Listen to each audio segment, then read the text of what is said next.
Sosok Camat Boyolali berinisial D kirim video tak senonoh ke A, 19 tahun, mantan karyawannya. Sosok Camat Boyolali berinisial D itu disebut tak minta maaf setelah mengirim video tak senonoh ke mantan karyawannya. Saat proses klarifikasi dan mediasi, Camat Boyolali berinisial D tersebut belum minta maaf beralasan lupa dan sibuk.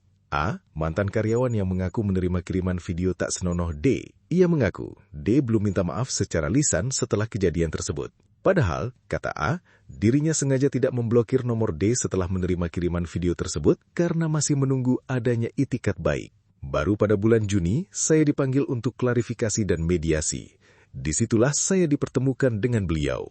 Saat dikonfirmasi, pembelaan beliau adalah salah kirim yang harusnya video itu dikirimkan ke istrinya, ujar A. Ketika saya tanya, mengapa tidak langsung meminta maaf atau mengklarifikasi hari itu juga, alasannya karena lupa dan sibuk. Padahal, saya sengaja tidak memblokir nomornya sampai malam untuk menunggu itikat baiknya, tetapi sama sekali tidak ada penjelasan. Tambahnya, A mengatakan dirinya langsung melaporkan kejadian tersebut secara lisan kepada Badan Kepegawaian dan Pengembangan Sumber Daya Manusia atau BKPSDM Boyolali setelah menerima video.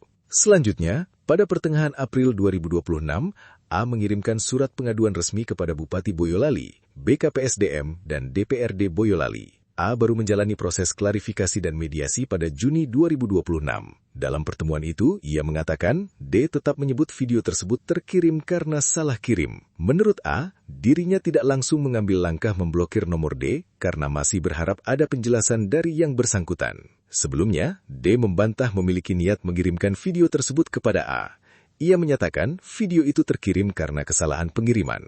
Saya tidak berniat mengirimnya, itu salah kirim, kata D. D juga menyebut video tersebut langsung dihapus setelah dirinya mengetahui kesalahan pengiriman.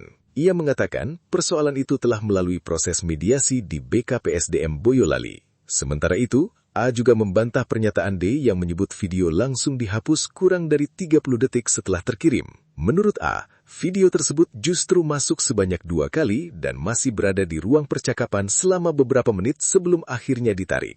Pada tanggal 30 Maret sekitar pukul 11.58 WIB, beliau tiba-tiba mengirimkan video tak senonoh sebanyak 2 kali. Di situ saya langsung panik. Beliau tidak memberikan penjelasan apapun mengapa mengirimkan video seperti itu. Tambahnya, ia menjelaskan hubungan dirinya dengan D sebelumnya berjalan baik ketika masih bekerja di toko beliau. Awalnya saya bekerja di toko beliau. Hubungan kami awalnya baik-baik saja dan tidak pernah ada masalah. Hingga akhirnya saya memutuskan untuk berhenti kerja. Pada tanggal 26 Maret, saya berpamitan secara baik-baik. Beliau pun merespon dengan baik.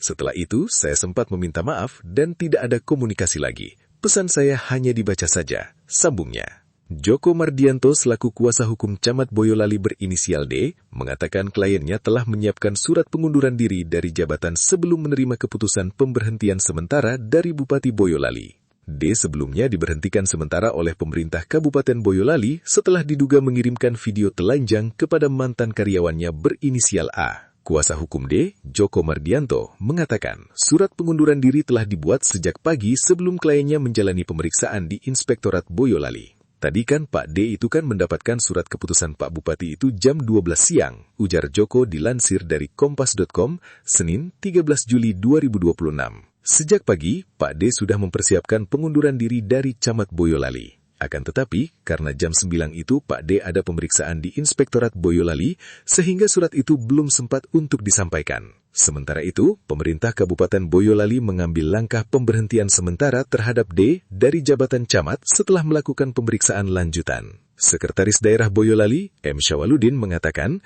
keputusan itu diambil setelah pemerintah menerima laporan dari TA dan melakukan kajian bersama lintas sektor. Atas nama pemerintah kabupaten, khususnya Pak Bupati, kami sangat menyesal tindakan yang dilakukan oleh salah satu oknum pejabat Boyolali tersebut atas adanya laporan dari saudari TA, ujar Syawaludin di ruang rapat Setda Boyolali, dilansir dari Tribun Solo, Senin 13 Juli 2026.